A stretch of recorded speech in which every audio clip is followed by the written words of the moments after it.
a todos nuestros amigos y clientes. Es un privilegio tenerlos a todos aquí.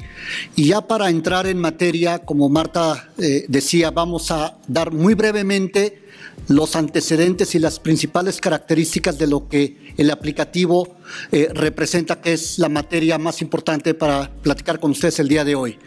Después de revisar rápidamente los antecedentes, ya cederemos la palabra a Janet, quien va a ser la persona que nos va a dar en detalle todo el flujo del aplicativo para que ustedes lo puedan conocer y lo puedan entender. Como ustedes lo pudieron constatar por parte del mismo Adrián, fue todo un proceso de diálogo con la autoridad de una forma abierta, en donde en las mesas de trabajo tuvimos la oportunidad, a través de la invitación del Consejo Coordinador Empresarial, de poder dar nuestro punto de vista como empresa prestadora de un servicio, pero no solo con el enfoque de nosotros mismos, sino sobre todo con el enfoque que ustedes como clientes, como receptores del servicio de la organización, nos transmitían muchas de sus inquietudes y de los puntos que era muy importante a la vez hacerle llegar a la autoridad de manera tal que pudiéramos trabajar de una manera vinculada en cómo hacer más eficiente el proceso de entregar las evidencias de que la organización está cumpliendo con sus obligaciones tributarias en términos del impuesto sobre la renta, así como del impuesto al valor agregado,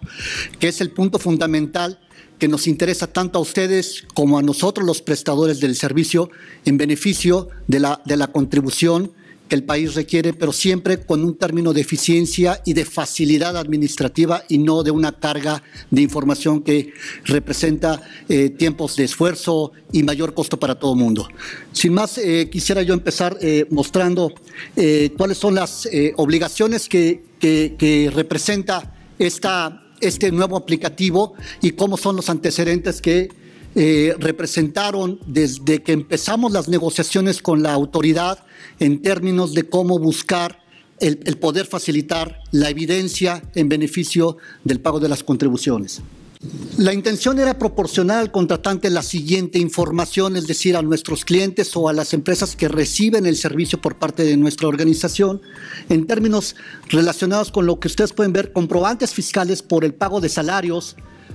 así como los acuses de recibo de la nómina y sobre todo las declaraciones de las retenciones del impuesto afectado a los trabajadores y sobre todo también del pago de las contribuciones al Seguro Social. Por otro lado, proporcionar al contratante la siguiente información era la declaración correspondiente al impuesto al valor agregado, un término fundamental que nos interesa a todos por la importancia que lleva en términos de lo que significa esta contribución para el fisco. Y sobre todo informar al sistema de administración tributaria la cantidad del impuesto al valor agregado que se traslada en forma específica a cada uno de nuestros clientes, ¿sí? Así como que se pagó la declaración mensual respectiva de acuerdo al artículo 32. Por otro lado, obtener del contratista, vamos a hablar ahora de la parte de las obligaciones del contratante, obtener por parte del contratista, ustedes lo pueden ver, la información referida en sentidos de que el IVA se establece como una información referida. El contratante deberá prestar la declaración complementaria para disminuir el acreditamiento del IVA pagado al prestador del servicio, de acuerdo al artículo 5, la fracción 2. De acuerdo a esto, ¿qué sucede si se tiene duda o no de la subcontratación? Este es un tema fundamental en donde, platicando en el diálogo con la autoridad,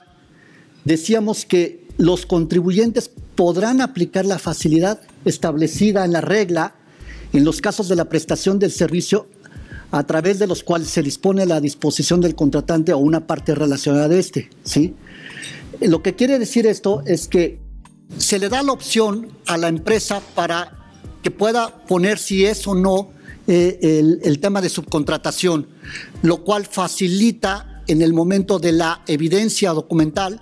hablando, el que podamos vincular con la autoridad cuál es el tipo de servicio que se está prestando y cuál es en sí el servicio que se está recibiendo por parte de la empresa o del contratante. ¿Cómo podemos desarrollar el cumplimiento de las obligaciones fiscales en materia de subcontratación laboral? A través del aplicativo que nos mencionaba el licenciado Adrián Guarneros, el SAT decide dar cumplimiento de una manera diferente a las obligaciones tributarias que tenemos tanto la parte contratista como la parte contratante, ¿sí? en donde primeramente el contratista podrá dar una autorización para la consulta de los CFDIs, así como de las declaraciones relacionadas con la prestación del servicio. Por otro lado, el contratante podrá tener una consulta, ¿sí?, de toda esta información de una manera mucho más eficiente y de una forma más autónoma, ¿sí? Y ustedes lo van a ver ahorita con el aplicativo, pero lo que pretende todo este esfuerzo es dar finalmente una formalidad en el aviso del cumplimiento de las obligaciones del ejercicio 2017. No me voy a detener mucho aquí, simplemente ustedes lo van a ver a través del aplicativo cómo funciona todo este esquema, en donde ustedes van a poder ver la evidencia desde el punto de vista del cumplimiento de las obligaciones tributarias por parte del contratista. Finalmente, yo mencionaría que, como ya se dijo anteriormente, a través de las gestiones del Consejo Coordinador Empresarial, ¿sí?, logramos en las diferentes mesas de diálogo con la autoridad que no se presentara la información del 2017, sino a partir del 2018, ¿sí? Lo cual significa que pudiéramos dar cumplimiento a la obligación que se había mencionado en las diferentes misceláneas del 2017, pero buscando no tener que regresar dado los términos en la negociación que se llevó, representaba que no terminábamos de llegar a un punto cuando todavía había que revisar con la autoridad el poder implementar la aplicación. Por lo tanto,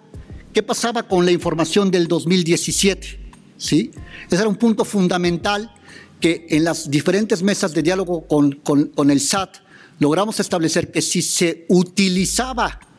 el aplicativo en el 2018, eximía de la obligación de presentar documentalmente hablando las evidencias de las contribuciones, a lo que me refería hace unos minutos, del 2017. Esto es muy importante y posteriormente vamos a ahondar en este punto porque representa uno de los grandes avances. Sin embargo, para dar paso a esto, tendremos la obligación de utilizar el aplicativo durante el 2018 para poder tener esta ventaja. Como ya lo mencionaba el licenciado Adrián Guarneros, el aplicativo se publicó el 15 de diciembre del 2017 y ha habido una serie de comunicados y de reglas que se han venido agregando a la miscelánea, las cuales al término del aplicativo, de la presentación ya del aplicativo en sí, les daremos a conocer, porque es muy importante que ustedes sepan toda la secuencia cronológica que ha venido llevando todo este esfuerzo, de manera tal que tengamos claramente cuál es el objetivo del cumplimiento de las obligaciones en los dos sentidos, tanto del contratista como del propio contratante. Este aplicativo está en su fase inicial, lo cual es bien importante que ustedes lo puedan utilizar, conocer, evaluar, pero vamos a ir emigrando junto con la autoridad en términos de cómo irlo haciendo más eficiente, hacerlo más estable. Como cualquier aplicación nueva requiere de un periodo de prueba, de estabilización, que va a ser importante tomar en cuenta para para poder llegar a un esquema idóneo en donde podamos las dos partes tener el cumplimiento de las obligaciones tributarias. ¿Cuáles son los retos? Yo mencionaba el tema de la estabilización, pero no solo basta esto. Yo creo que a través del continuo diálogo con ustedes, nuestros clientes,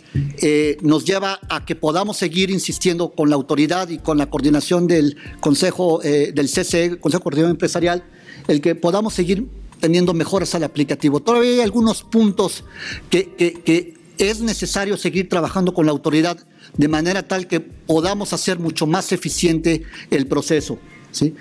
Por ejemplo, uno de ellos es el que podamos lograr de una manera mucho más eficiente la carga masiva de información. Si bien cuando se lanzó el aplicativo la autoridad nos decía, oye, ya estoy contemplando todo esto, aún no lo tenemos completamente desarrollado y es algo en lo que está trabajando aún el sistema de administración tributaria,